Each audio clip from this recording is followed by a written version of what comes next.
Hello friends, मैं रोनित आपका स्वागत करता हूं आपके YouTube चैनल ग्रो अप में।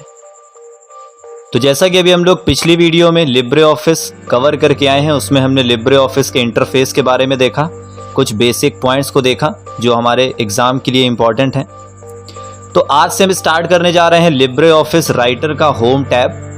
दो पार्ट में हम इस होम टैब को कवर करेंगे। पहला है पार्ट 1, दूसरा है पार्ट 2। तो पार्ट 1 में कुछ बेसिक ऑप्शंस हम डिस्कस करेंगे होम टैब के, और पार्ट 2 में हम इसे पूरा कंप्लीट करेंगे। तो बिना देरी किए हुए चलिए स्टार्ट करते हैं। तो जैसा कि हम लोग यहाँ पे इंटरफेस के बारे में समझ चुके थे कि लिब्रे ऑफिस का interface by default standard tool bar में होता है, तो हमने ये भी सीखा है कि आप इसे कैसे अलग अलग टैब में चेंज कर सकते हैं। तो टैब में चेंज करने पर ही आपको यहाँ पे home tab, insert, layout, reference, review, view, ये सारे टैब आपको मिल जाएंगे। तो अब इसको टैब वाइज कवर करेंगे। तो सबसे पहले हम आएंगे होम टैब में। तो होम टैब में आप स्टार्ट करेंगे तो यहाँ पे जो आपके ऑप्शंस हैं वो पार्ट्स में डिवाइड हैं, कि यहाँ पे हम जैसे क्लिपबोर्ड ऑप्शन देखेंगे सबसे पहले, फिर फॉन्ट ग्रुप देखेंगे और उसके बाद पैराग्राफ ग्रुप देखेंगे।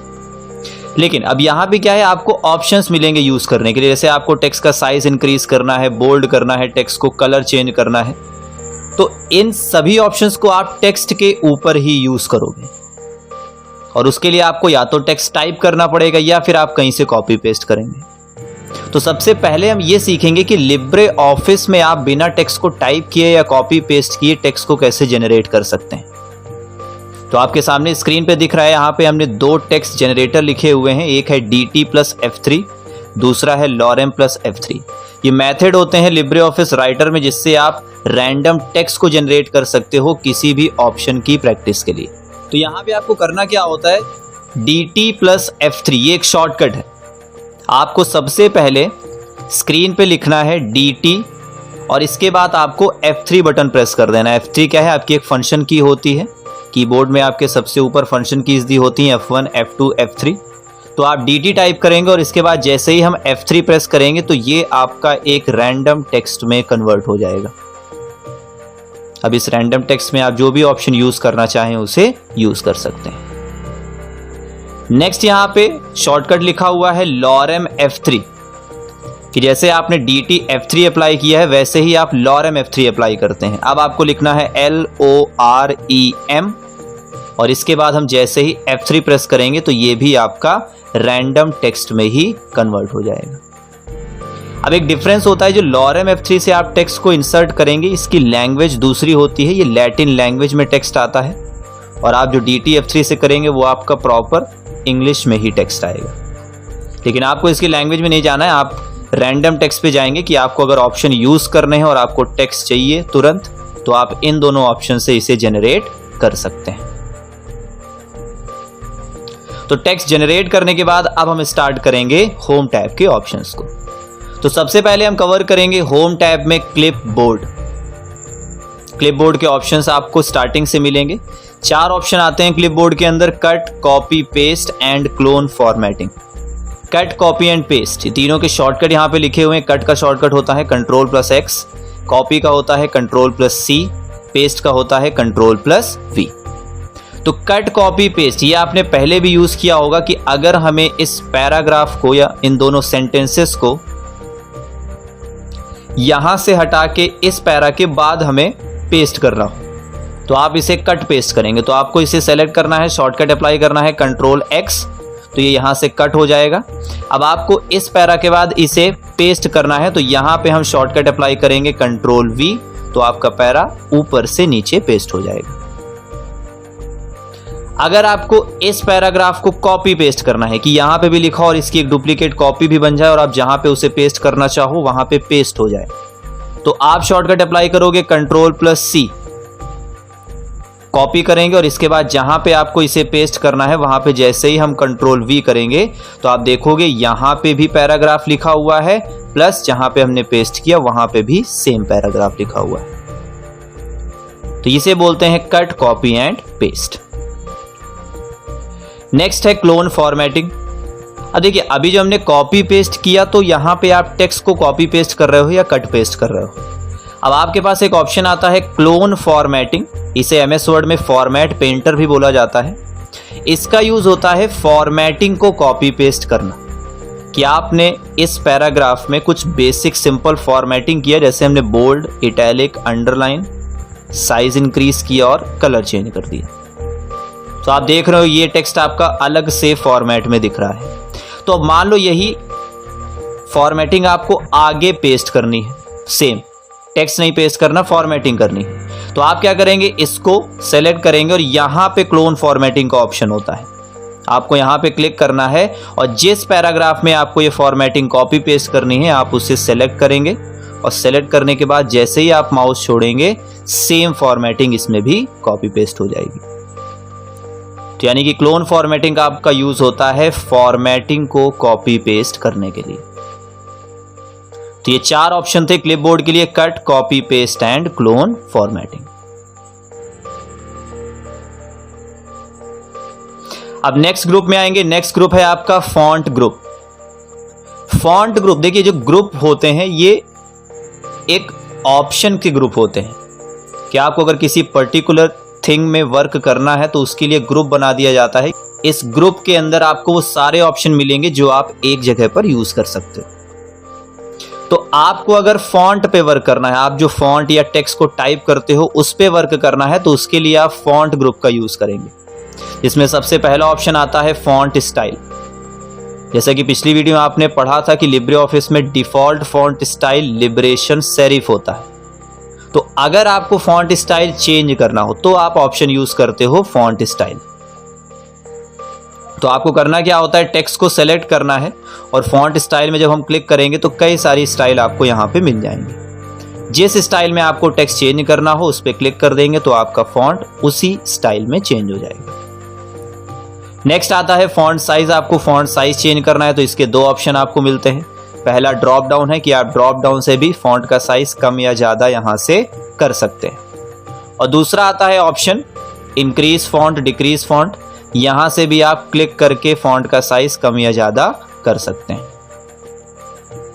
नेक्स्ट है बोल्ड एंड इटैलिक। बोल्ड से क्या होता है, टेक्स्ट आपका डार्क हो जाता है। आप बोल्ड में क्लिक करेंगे, बी लेटर से ऑप्शन आता है तो आपका टेक्स्ट बोल्ड हो जाएगा। इटैलिक करते हैं तो आपका टेक्स्ट हल्का सा टिल्ट हो जाता है इस तरीके से। नेक्स्ट आता है अंडरलाइन। नेम से ही समझ में आ रहा है, टेक्स्ट के नीचे अंडरलाइन आ जाएगी। फिर आता है स्ट्राइक थ्रू। स्ट्राइक थ्रू में क्या होता है, आप किसी भी टेक्स्ट को बीच से एक सिंगल लाइन से कट कर सकते हो। तो जैसा कि अभी हमारे चैनल ने 400 सब्सक्राइबर्स, फर्स्ट 400 सब्सक्राइबर्स कंप्लीट किए हुए हैं, तो इसके लिए हम 400 सब्सक्राइबर्स को स्ट्राइक थ्रू करेंगे इस ऑप्शन से। तो ये क्या होगा, बीच से एक सिंगल लाइन से कट हो जाएगा। नेक्स्ट आता है सब स्क्रिप्ट एंड सुपर स्क्रिप्ट। जैसे आप डॉक्यूमेंट बना रहे हैं और आपको केमिस्ट्री की इक्वेशन लिखनी है डॉक्यूमेंट में, H2O + CO2, H2SO4 + CO2, तो आपने देखा होगा वहां पे जो नंबर लिखा होता है H2O में 2, वो बेस में लिखा होता है H के, तो उसे हम सब स्क्रिप्ट बोलते हैं। किसी भी नंबर को जब आपको टेक्स्ट के बेस में भेजना हो तो आप उसे सब स्क्रिप्ट करते हो, जब किसी नंबर को पावर में भेजना हो तो आप उसे सुपर स्क्रिप्ट करते हो। तो यहाँ पे हमें 2 को करना है सब स्क्रिप्ट, H के बेस में भेजना है, तो आप 2 को सेलेक्ट करेंगे और यहां से सब स्क्रिप्ट ऑप्शन में क्लिक कर देना है, तो ये आपका बेस में चला जाएगा। नेक्स्ट आता है आपको सुपर स्क्रिप्ट करना है, x² + y² लिखना है। अभी आपके सामने स्क्रीन पे x2 + y2 लिखा हुआ है, तो हम क्या करेंगे, 2 को सेलेक्ट करेंगे और यहां से सुपर स्क्रिप्ट में क्लिक कर देंगे। x का 2, इसको भी हम सेलेक्ट करेंगे और यहां से भी इसे सुपर स्क्रिप्ट में हम क्लिक कर देंगे, तो ये आपका बन जाएगा x² + y²। नेक्स्ट ऑप्शन आता है फॉन्ट कलर। फॉन्ट का कलर आपको चेंज करना है, सेलेक्ट करेंगे, यहां से आप फॉन्ट का कलर चेंज कर सकते हो जिस कलर में आपको चेंज करना है। हाईलाइट कलर फॉन्ट को हाईलाइट कर देता है, यहां से ऑप्शन मिलेगा हाईलाइट कलर, यहां से आप किसी भी कलर से इसको हाईलाइट कर सकते हैं। नेक्स्ट है कैरेक्टर स्पेसिंग। आपने लाइन स्पेसिंग पढ़ा है कि पैराग्राफ में जो हम लाइंस लिखते हैं उसके बीच में स्पेस करना, लेकिन यहां पे आप सीखोगे कैरेक्टर्स के बीच में स्पेस करना, जो हम कैरेक्टर लिखते हैं वर्ड्स में उनके बीच में स्पेस करना। तो उसके लिए आप कैरेक्टर को सेलेक्ट करेंगे और यहां पे हम कैरेक्टर स्पेसिंग में क्लिक करेंगे। तो यहाँ पे ऑप्शन वाइज भी आप चेंज कर सकते हो, आपको वैल्यू के अकॉर्डिंग कम या ज़्यादा करना है तो यहाँ से हम वैल्यू इंक्रीज भी कर सकते हैं और वैल्यू को हम डिक्रीज भी कर सकते हैं। तो आप देख रहे होंगे जैसे ही हमने यहाँ पे वैल्यू इंक्रीज किया तो टेक्स्ट के कैरेक्टर के बीच में स्पेस इंक्रीज हो गई। और इसके बाद फॉन्ट ग्रुप का लास्ट ऑप्शन आता है क्लियर डायरेक्ट फॉर्मेटिंग, कि आप किसी भी वर्ड, सेंटेंस या पैराग्राफ में जो भी फॉर्मेटिंग करते हैं जब उसे आपको पूरा क्लियर करना हो, सिंपल पैराग्राफ करना हो या टेक्स्ट करना हो या सेंटेंस करना हो, तो आप उसको सेलेक्ट करके अगर क्लियर फॉर्मेटिंग यानी क्लियर ऑप्शन में क्लिक कर देते हैं तो ये पूरी फॉर्मेटिंग को क्लियर कर देता है इस तरीके से। आप देख रहे होंगे आपका टेक्स्ट पूरा सिंपल चेंज हो गया है डिफॉल्ट फॉन्ट स्टाइल में और डिफॉल्ट फॉन्ट साइज में। तो इतने ऑप्शन आप फॉन्ट ग्रुप के अंदर यूज करते हैं।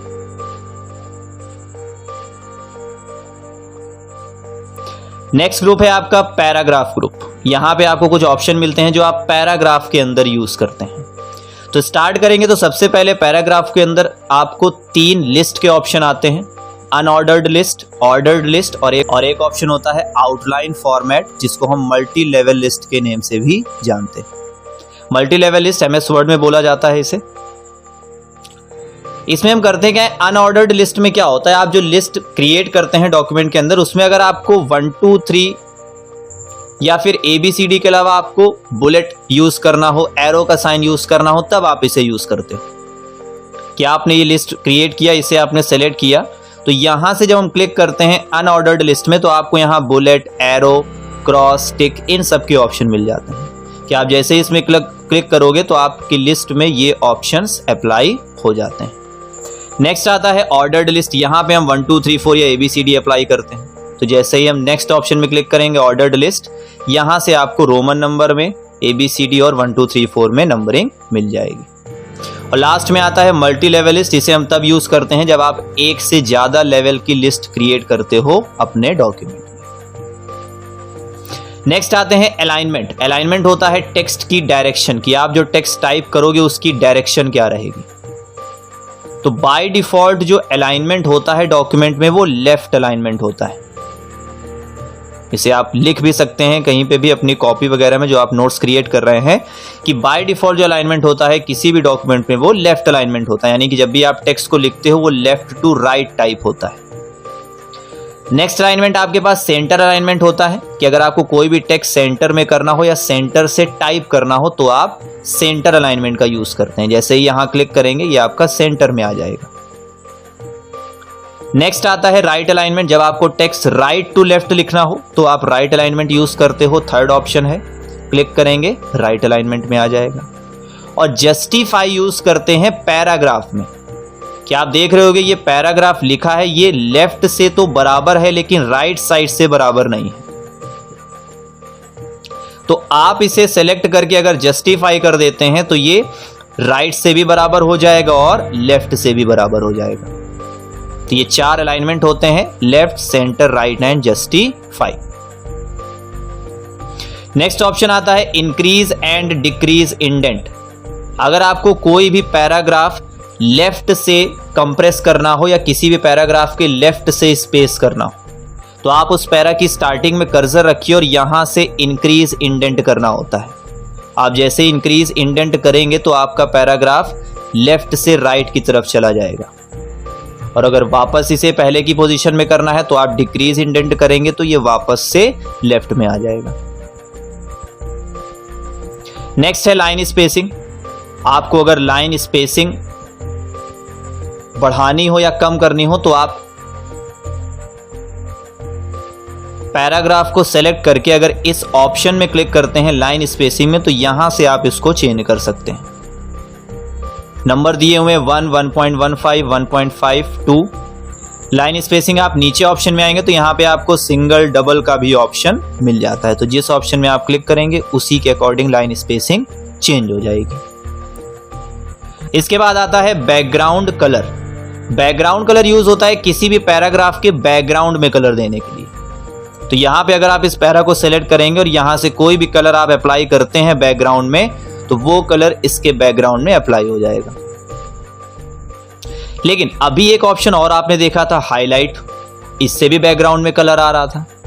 अब दोनों में डिफरेंस है, हाईलाइट कलर क्या करता है, कैरेक्टर वाइज चलता है कि वो कैरेक्टर को बैकग्राउंड से हाईलाइट करता है, लेकिन बैकग्राउंड कलर किसी भी पैराग्राफ के बैकग्राउंड में टेक्स्ट कलर देता है, यानी कि पूरे एरिया पे कलर देता है। तो आप अगर इस पैरा पे अप्लाई करेंगे हाईलाइट कलर तो आप देखेंगे कैरेक्टर वाइज चलेगा, जहां से कैरेक्टर खत्म कलर भी खत्म। लेकिन अगर आप बैकग्राउंड कलर यूज करते हैं तो ये उस पूरे एरिया को कवर करेगा जितने एरिया में आपका टेक्स्ट या पैरा लिखा हुआ है। तो ये ऑप्शन होते हैं highlight colour and background colour. अब लास्ट में एक ऑप्शन और दिया है पैराग्राफ ग्रुप में, फॉर्मेटिंग मार्क्स। ये एक ऑप्शन होता है जिससे आप फॉर्मेटिंग मार्क्स ऑन कर सकते हो किसी भी डॉक्यूमेंट में। अब फॉर्मेटिंग मार्क्स क्या होते हैं, जैसे आप स्पेस इंक्रीज करते हो या टैब इंक्रीज करते हो तो उसके लिए अलग से मार्क्स होते हैं डॉक्यूमेंट के अंदर जो बाय डिफॉल्ट हाइड होते हैं, हिडन होते हैं। अगर उन्हें आपको देखना हो तो आप उसके लिए फॉर्मेटिंग मार्क्स ऑप्शन का यूज करते हैं। वैसे इसका यूज आता नहीं है, ज़्यादातर डॉक्यूमेंट्स में आप नॉर्मल ही यूज करते हो ऑप्शंस का, लेकिन अगर कभी भी यूज आता है तो आप इसीलिए इसे यूज करेंगे जब आपको स्पेस या टैब बटन जब आप प्रेस करते हो तो उसे आपको चेक करना हो कितना स्पेस आपने इंक्रीज किया, तब हम फॉर्मेटिंग मार्क्स का यूज करते हैं। तो यहां से हमने पहले 3 ग्रुप कवर किए होम टैब के पार्ट 1 में, clipboard, font group and paragraph group. अब नेक्स्ट वीडियो में हम कवर करेंगे आगे के ऑप्शंस पार्ट 2 में। तो अभी तक आपको इतने ऑप्शंस की प्रैक्टिस करनी है, फिर नेक्स्ट क्लास में हम आगे ऑप्शंस में चलेंगे Libre office home tab part 2 में। तो आज की वीडियो के लिए बस इतना ही, तब तक प्रैक्टिस करते रहिए, सीखते रहिए। Thank you.